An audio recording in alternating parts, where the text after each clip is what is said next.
ആറ്റുകാൽ പൊങ്കാലയ്ക്ക് ഇനി മണിക്കൂറുകൾ മാത്രം. ശ്രീപത്മനാഭനും ആറ്റുകാലമ്മയും തിരുവനന്തപുരത്തുകാരുടെ ആശ്രയമൂർത്തികളാണ്.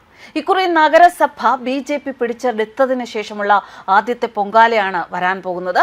നിർണായകമായ നിയമസഭാ തെരഞ്ഞെടുപ്പും ഒപ്പം വരുന്നു. BJPയുടെ വിജയപ്രതീക്ഷകൾക്ക് തിരി തെളിയുന്ന പ്രചാരണ നാളുകൾ ആരംഭിച്ചതിനൊപ്പം പൊങ്കാലയും വരികയാണ്. അതുകൊണ്ട് തന്നെ ആറ്റുകാലമ്മയുടെ പൊങ്കാലയുമായി ബന്ധപ്പെട്ട് തിരുവനന്തപുരത്തുകാർക്കും അതുപോലെ തന്നെ തിരുവനന്തപുരത്തേക്ക് ആറ്റുകാൽ പൊങ്കാലയിടാൻ സംസ്ഥാനത്തിന്റെ നാനാഭാഗത്തു നിന്ന് വരുന്നവർക്കും ലോകത്തിന്റെ നാനാഭാഗത്തു നിന്ന് വരുന്നവർക്കും ഒരു ബുദ്ധിമുട്ടും ഉണ്ടാകരുത് എന്ന് ഉറപ്പിച്ചിരിക്കുകയാണ് BJPയുടെ തിരുവനന്തപുരത്തെ കോർപ്പറേഷൻ.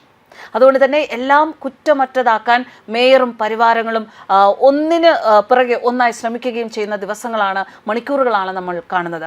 ആറ്റുകാലമ്മയ്ക്ക് മുന്നിൽ പൊങ്കാല അർപ്പിച്ച് ഈ നഗരത്തിലെ പ്രധാന മണ്ഡലങ്ങളിൽ വിജയപ്രതീക്ഷകളോടെ BJP നിയമസഭാ തെരഞ്ഞെടുപ്പിന്റെ പ്രചാരണത്തിന് വേണ്ടി മുന്നോട്ട് പോവുകയാണ്.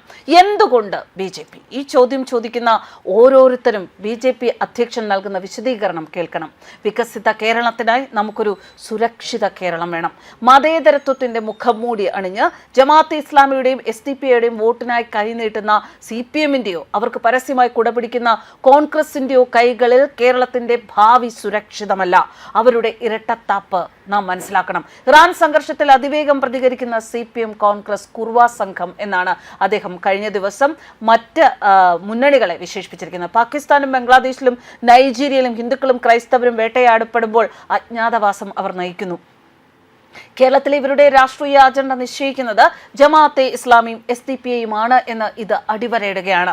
ജാതിമത ഭേദമന്യേ എല്ലാ മലയാളികൾക്കും തുല്യമായ സുരക്ഷയും അവകാശങ്ങളും പരിഗണനയും ഉറപ്പാക്കുന്ന ഒരേ ഒരു രാഷ്ട്രീയ ബദൽ BJP NDA സഖ്യം മാത്രമാണ് എന്നാണ് കഴിഞ്ഞ ദിവസം അദ്ദേഹം പറഞ്ഞത്. അദ്ദേഹത്തിന്റെ വാക്കുകൾ വളരെ ശക്തമായി പ്രവർത്തകരുടെ ഇടയിലേക്ക് എത്തിയിരിക്കുകയാണ്. പ്രവർത്തകർ ഓരോരുത്തരും BJPക്ക് ഇക്കുറി തിരുവനന്തപുരം ജില്ലയിൽ മാത്രമല്ല കേരളത്തിൽ ഒന്നടങ്കം വളരെയധികം വിജയസാധ്യതകളുള്ള മണ്ഡലങ്ങളിൽ നന്നായി പ്രവർത്തിക്കണം, അവിടെയുള്ള ജനങ്ങൾക്കിടയിൽ ഇറങ്ങിച്ചെന്ന് പ്രവർത്തിക്കണം എന്ന ആ ഒരു പ്രതീക്ഷയോടെ തന്നെയാണ് അവർ മുന്നോട്ട് പോകുന്നത്.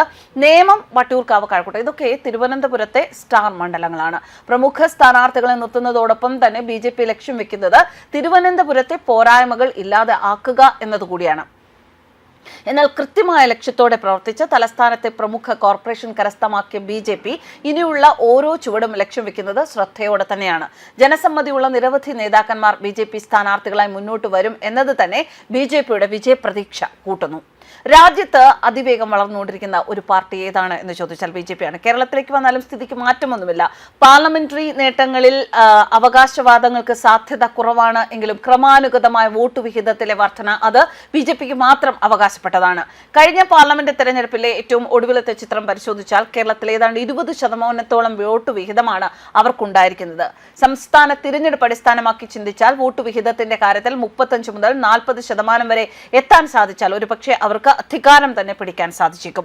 BJP കൈവരിച്ച ഈ നേട്ടം അവരെ സംബന്ധിച്ചിടത്തോളം ആവേശകരം തന്നെയാണ്. കാരണം വെറും 1-2 കൊല്ലത്തെ ഒരു വെറും പരിശ്രമം കൊണ്ടല്ല BJP ഇത് സാധ്യമാക്കിയത് എന്നത് തന്നെ ശ്രദ്ധിച്ചാൽ മനസ്സിലാക്കാൻ സാധിക്കും. 1.5-2 പതിറ്റാണ്ട് കാലത്തെ പ്രയത്നവും നരേന്ദ്രമോദി എന്ന വ്യക്തി ഉയർത്തിയ താരമൂല്യം തന്നെയാണ് കേരളത്തിൽ ഉൾപ്പെടെയുള്ള BJPയുടെ വളർച്ചയ്ക്ക് കാരണമായത്. കാരണം നരേന്ദ്രമോദിക്കൊപ്പം നിന്ന് കഴിഞ്ഞാൽ വികസനത്തിന് യാതൊരു കുറവും സംഭവിക്കുകയില്ല, അവിടെ യാതൊരു വിട്ടുവീഴ്ചയുമില്ല എന്നത് കേരളം ഒന്നടങ്കം മനസ്സിലാക്കി തുടങ്ങിയിരിക്കുന്നു. പൊളിറ്റിക്കൽ തിയറി നോക്കുകയാണെങ്കിൽ ഒരു പാർട്ടി 20% വോട്ട് വിഹിതം ഉറപ്പിക്കുകയാണ് എങ്കിൽ അത് 30-35 നിലവാരത്തിലേക്ക് ഉയരാൻ അധിക സമയം വേണ്ടിവരില്ല എന്നത് തന്നെയാണ്.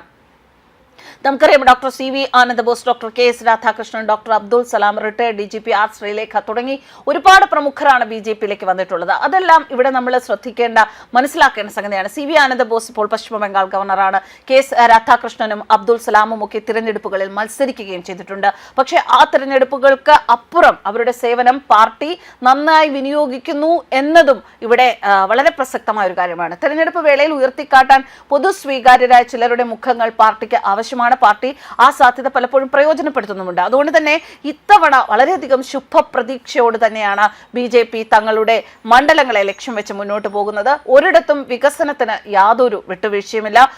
എല്ലാ പോരായ്മകളും പരിഹരിച്ച് മുന്നോട്ട് പോയി ജനങ്ങളെ കൂടുതൽ അറിഞ്ഞ് ജനങ്ങൾക്കിടയിലേക്ക് ഇറങ്ങി പ്രവർത്തിക്കുന്ന BJP പ്രവർത്തകരെയാണ് ഇപ്പോൾ കേരളത്തിലാകമാനം കാണാൻ സാധിക്കുന്നത്. അതുകൊണ്ട് തന്നെ വിജയപ്രതീക്ഷയുമായി അവർ മുന്നോട്ട് പോവുകയാണ്. ഈ ആറ്റുകാൽ പൊങ്കാലയിലൂടെ തിരുവനന്തപുരം നഗരത്തിലെ നഗരവാസികൾക്ക് അത് മനസ്സിലാക്കാൻ സാധിക്കും എന്ന് തന്നെയാണ് അവർ പ്രതീക്ഷിക്കുന്നത്. കുറ്റമറ്റ ഒരു പൊങ്കാല, അഴിമതി ഇല്ലാത്ത ഒരു പൊങ്കാല, വർഷങ്ങൾക്ക് ശേഷം, നാളുകൾക്ക് ശേഷം അത്തരമൊരു പൊങ്കാലയ്ക്ക് സാക്ഷ്യം വഹിക്കാനാണ് അനന്തപുരി അടുത്ത മണിക്കൂറുകളിൽ ഒരുങ്ങുന്നത്. News desk കർമ്മൻസ്.